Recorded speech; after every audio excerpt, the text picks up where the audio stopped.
Hey guys, welcome back to my channel. Today is another interesting episode about Chinese culture. Basically, you can ignore all my other videos, but definitely not this one if you are dating a Chinese woman. I'm being serious here, okay? As we know that Chinese culture is very wide and rich to talk about, basically we can go on this topic for another 10 days non-stop.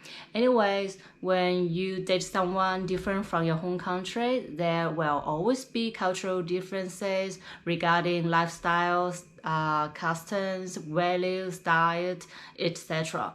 So, what do you need to pay attention to when you are dating a Chinese woman? Let's find out today.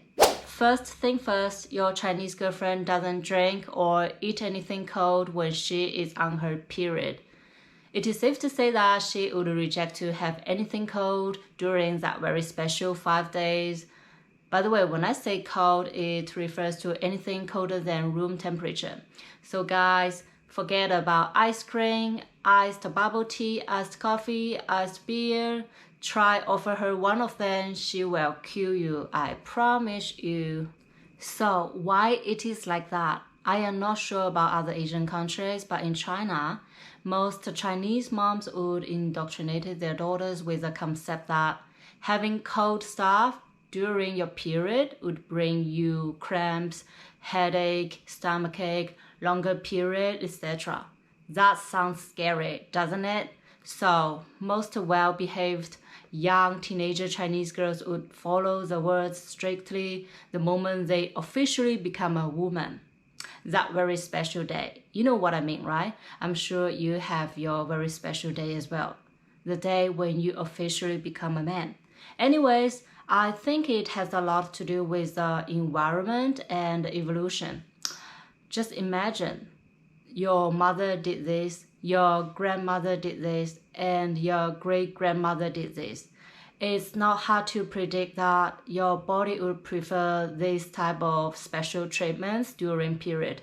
What's more, you have been following such ritual lifestyle ever since you are a teenager. So when you are in your 20s, your body is already used to this type of lifestyle. So it's hard to adapt to a new type of lifestyle.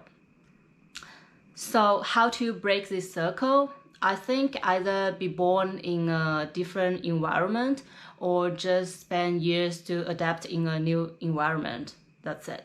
Honestly, first time when I traveled to Japan, I was really shocked.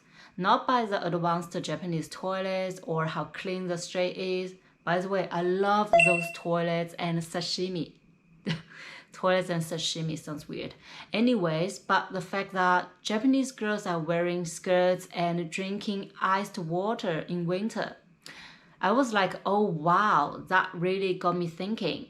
Not all Asian girls need a cup of hot ginger tea in winter. And when I was in South Korea, I learned that most restaurants only offer iced water, whichever the season is. I still remember holding 1 cup of iced water at a restaurant in a freaking snowy day. It took me 1 hour to finish that cup of water. I was literally having my very first culture shock there. I mean, it would make more sense if everyone is drinking iced water in Southeast Asia, since the climate there is pretty hot and humid for the whole year. But I mean, it is Japan and South Korea. The winter there is much colder than most parts of China. Same thing here in Australia. Australian-born Chinese girls, they drink whatever they want, they eat whatever they want. They don't know a thing about restrictions of having cold stuff during period. And somehow they are still so robust, so healthy. See, this is how environment affects us as human beings and how our body can adapt when we immigrate to different places. Secondly, your Chinese girlfriend would separate all underwear from other laundry. This one's a bit funny, and I used to do that as well. I cringe now. See, once again, I was deeply influenced by the culture, by the environment when I grew up. So, basically, Chinese people, we would separate all our underwear from other clothes when we do laundry. The reason is quite straightforward because underwear is very close to our sensitive part. If we wash them together with dirty socks and other sweaty clothes, it would pollute our underwear and may cause genital disease later on. Well, I am not sure about that part. Sounds like lacking of some scientific proof. But anyways, I know most Chinese people, they would wash their underwear by hand, like really old-fashioned way. However, ever since I came to Australia with the crazy sunlight here, I just chuck all my dirty clothes to the washing machine and dry them under the burning sun. It will kill all the bacteria for sure. Probably not COVID. And I have no issues with my sensitive parts so far. So far, so good. And when I told my Chinese family about this, they would pester me with the same thing again. Hey, no, it is not good. You should separate them, otherwise you will get infection. Oh, okay, mom, whatever. Thirdly, your Chinese girlfriend will be eating a lot of weird stuff and recommend you to eat over and over again. Should be like, oh wow, chicken feet are so nice, barbecue chicken feet, braised chicken feet, lemon spicy chicken feet, they're so yummy, beef tripes are so incredible, pork intestines, braised pig feet, barbecue pig feet got a place in my heart as well. Basically, I can eat 50 chicken feet at once while I'm watching my favorite TV show, stuff like that, blah, blah, blah, blah, blah, blah. Yes, we have a fetish for feet, but not human feet, okay? I can go on with much more weirder stuff if you allow me. Don't get me started with the blood, kidney, liver, brain, and tongue, stuff like that. So please think twice if you really want to date a real Chinese woman. Honestly, I'm quite worried about your diet and appetite if you're the type of person who refuses to try new stuff in a new country. However, as far as I know, most foreigners in China, they gained a lot of weight ever since they moved to China. Except those skinny Russian models who need to keep fit to make money in China.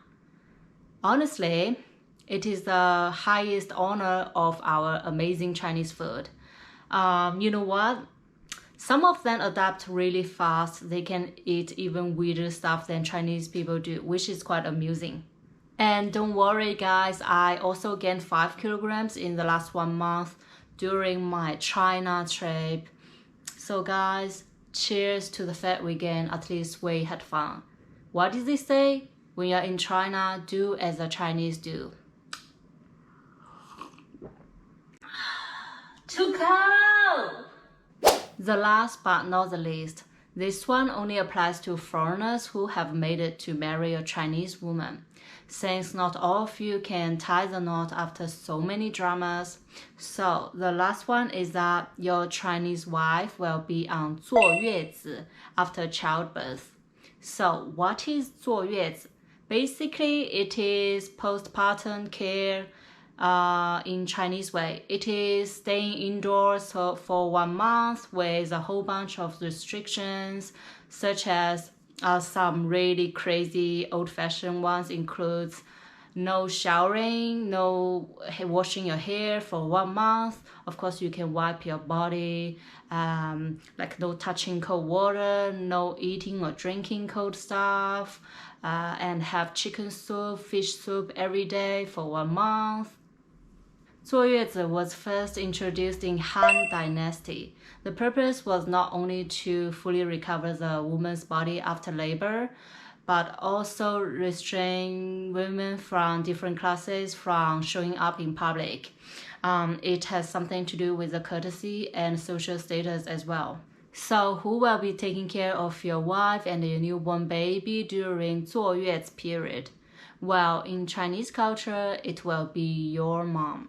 Your mom's duty to do such things, except that your mom passed away or your wife made it very clear that she prefers her own mom to come to take care of her. Be careful, quarrels would appear if your mom couldn't come for whatever reasons. Maybe your mom is too far away, she's overseas, she couldn't come. Maybe your mom is too old to even take care of herself. Maybe your mom just doesn't want to come to fulfill her duty because she is busy living her own life. Maybe your mom just couldn't come because she's busy taking care of your siblings, kids, instead of yours. So, whatever the reason is, situation like this, you as a man, as a husband, as a dad, you need to try to figure something else. For example, you can try to persuade your mother-in-law to come, or you can hire a nanny, or if you have money, you can just send your wife, the baby to the, 月子 center, postpartum care center. Of course, the latter one costs quite a lot. Worst thing could happen is that no one comes to help and you don't have money for postpartum care center or nanny. Then you will be the one to take care of your wife and the newborn baby for at least 1 month. Yeah, I know it is so tough and so harsh, but this is the reality you have to face. As they said, it is so easy to become a dad, but it is so hard to be a good dad.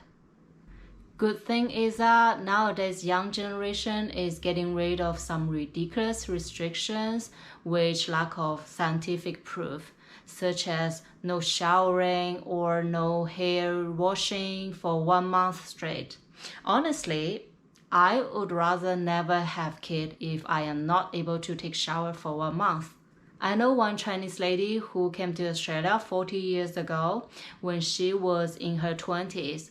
She has 2 children and never had she followed the 坐月子 culture. And you know what? She is in her early 60s now. Somehow she seems fine and quite healthy to me.